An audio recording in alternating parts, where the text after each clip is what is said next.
friends, it's Deanna here today, and I am ready today to make some cool scrunchies. Who doesn't like these? I love them. They're so in right now. I know I used to wear them when I was younger, a while ago. And now that they're back in, I'm so excited because I did used to love wearing these and I thought they were so cool. But now they're in and everybody loves them.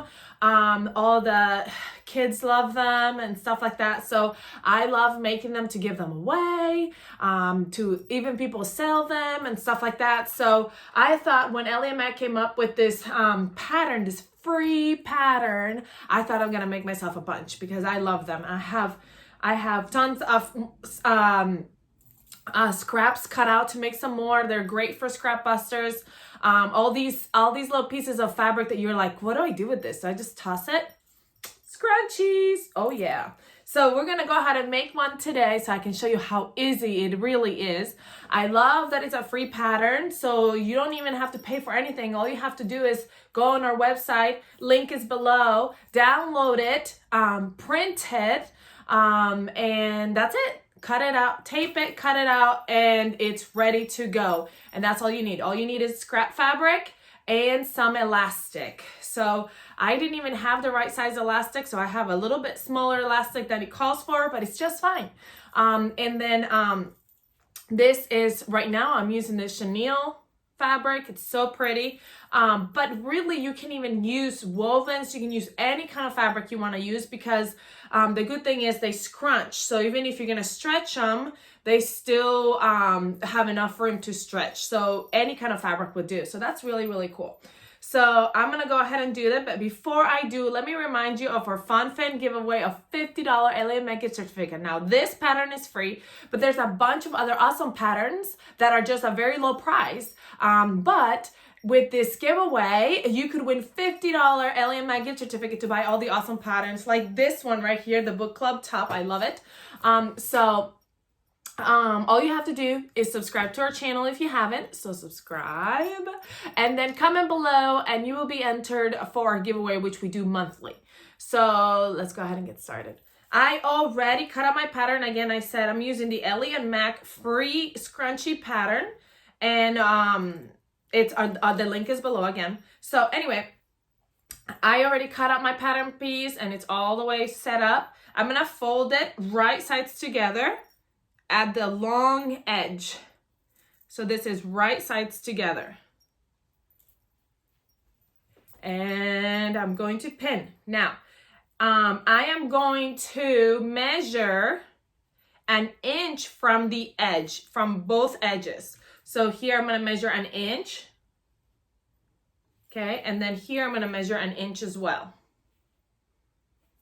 And you say, how do you know that's an inch? I don't really know. I just eyeball it, but I've gotten pretty good at eyeballing an inch. So I'm just like, meh, you know. Anyway, and so what I'm going to do now is I'm going to sew this raw edge together, leaving that inch at the end open. So I'm not going to sew all the way through. I'm going to start right here, go all the way down and stop right here where I marked, okay? You can use, for this step, you can use your sewing machine, you can use your serger. You don't need a stretch stitch. You can just do a straight stitch all the way down. I am going to use my serger because I love my serger, and so that's just what I like to do. But either way would work just perfectly fine. And it doesn't have to be an exact inch. So if you don't have a ruler and you're just eyeballing it, you know, it'll be fine.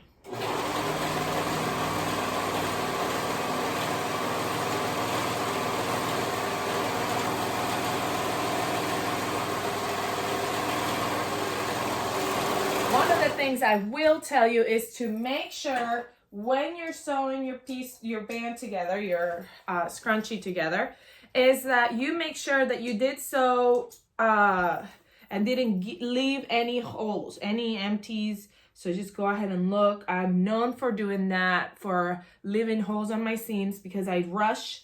I want to get it done quickly and I don't check. And you know what? I ask you guys to check all the time. And then I go to make mine and I forget to. And I'm like, why? The other day I made something for my mom, and she went to wear it, and there was a gap on her seam on her arm, and I was so upset because I know I rushed it. And then I tell my mom, I said, every time I make a video, I tell everyone to make sure that your seams are even, done, sewn together. And then I didn't do it. I just went by quickly and that's it. So just make sure that you check your seams, because then you can give somebody a present. And now I'm going to have to ship it to her because I fixed it when we got back, but she lives in another state. So we were at Christmas together. She lives in another state. So I'm going to have to ship it to her now, and I feel bad. And it fit her really, really nicely. I just wish I wouldn't have messed up the seam. Something so silly that I could have checked, but I was just rushing. So don't rush. Okay, so now I'm going to go ahead and turn it, kind of like you turn a sock, turn it inside out. Right side out, sorry. Words are hard. If you have a tool to turn, that's amazing. I have a tool, but I have no idea where it's at. You're probably tired of me saying that. If you watched me any amount of time, you know that I lost this tool a while ago. And I still haven't even looked for it. And it's because I only think about it when I'm doing something like this. And I have like a million scrunchies sitting there ready to be cut and put together. So maybe they'll give me the inspiration I need to actually get off my butt and look for my tool, my turning tool. I don't know where it went. It's probably like under the rug or something. I have a little bit of a rug underneath, on my floor, because I have wood floors. But you know how wood floors, like, you slide a lot, and so like sewing, I would be sliding and it was no good. So I got a rug to put under, like right here in this area, so that I don't slide around when I'm trying to sew. Okay, so now that it's turned right side out, you're gonna see that you have that area where you left that gap right there. And we're gonna go ahead and meet those two areas together right here at the end. So I'm gonna match up the raw edge of those gaps together at the top. So here's the raw edge. I'm just opening it. The seam is right here. I don't know if you can see it very well because it's black.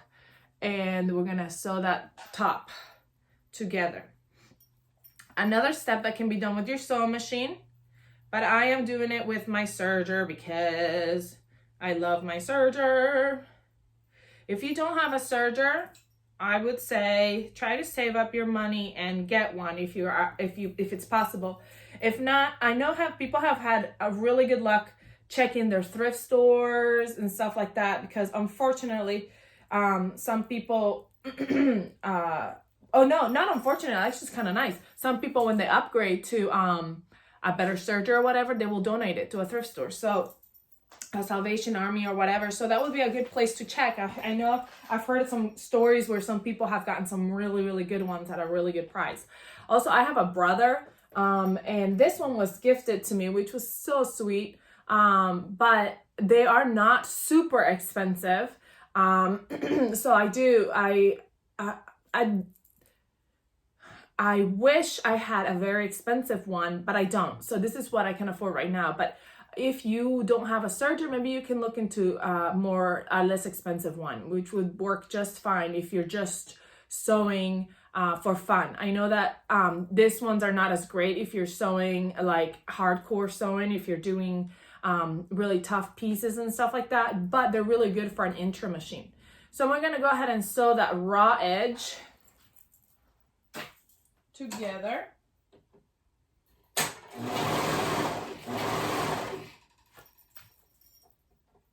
And make sure that you're not catching anything else in there. Just the raw edge.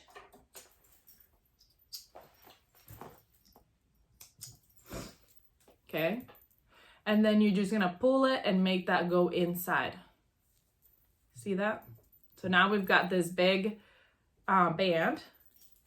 And we're gonna grab our elastic.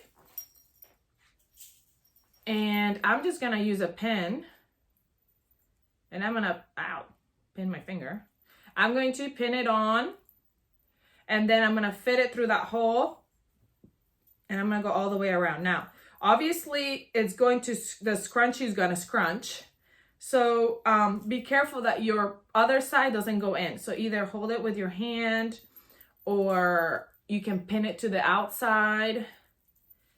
So just slowly move the scrunchie down as you go. Honestly, sometimes I hold it with my teeth. You probably don't want to see that. Yuck. So I'm being good today and I'm holding it with my other hand. So here it is. Here's my one end and here comes the other end. I'm going to take this pin off. I'm going to put them right on top of each other like so. And it's going to be 1/2 inch overlap. And I'm going to use a zigzag stitch on my sewing machine and sew them together. This machine I love. This is a Viking Designer one. I actually inherited this machine. And this is what started it all, really, from my grandmother-in-law. And I love it. And I'm so grateful for it. All right, so I'm going forward. I'm going to push my reverse button, go over it and forward and reverse and over and reverse and over. I just like to go back and forth to make that seam really nice and strong. See? And I know it kind of got a little bit twisted because this is such a thin elastic that it's kind of hard to keep it straight. I guess you could pin it, but I'm always scared I don't want a pin to go into my sewing machine. Okay, so now that it's in there, we're gonna grab, see we still have that hole. We're gonna turn in our fabric 1/4 inch, which is our seam allowance, in. And you can go ahead and steam it to make sure it's straight. Okay, and then we're gonna use a straight stitch on our sewing machine, or you can hand stitch this part too as well if you'd like to do that instead. And just sew that closed. Probably be really smart for me to change my thread to a dark thread because I have like a light blue thread in here, but I didn't. And really, because it's a really tiny straight stitch, you can't even see the thread. You can barely see it poking out anywhere. And my gap is closed. And my scrunchie is ready. How cute is this? This is a chenille scrap I had. I made a sweater out of this. This fabric came from Olga's Closet. And it was so pretty. And I just had like a couple scraps. So I have a little bit more. And so I'm going to make a few of these. How cute are these chenille scrunchies? They're super soft. So they're really good for your hair. Because sometimes when you use those other kind, the bad thing is they break your hair, you know, the ends of your hair and stuff. But scrunchies, when they're super soft, they don't. So it's healthier for your hair, actually. So yeah, I hope you like this tutorial. I hope you make tons of scrunchies. Please show them to us on our Facebook, Instagram page. We'd love to see them. This is another chenille one I made. I had another color. I had a couple colorways. And this is double brush poly. And our Instagram or Facebook page, we'd love to see them. If you're not part of that, please come join us. The links are below. Comment, like, share with your friends, get together a party and make yourself some scrunchies. I know your friends would love you forever. I hope you have a great rest of your day and I'll see you all next time. Check out our other freebies too. We have a ton. Bye.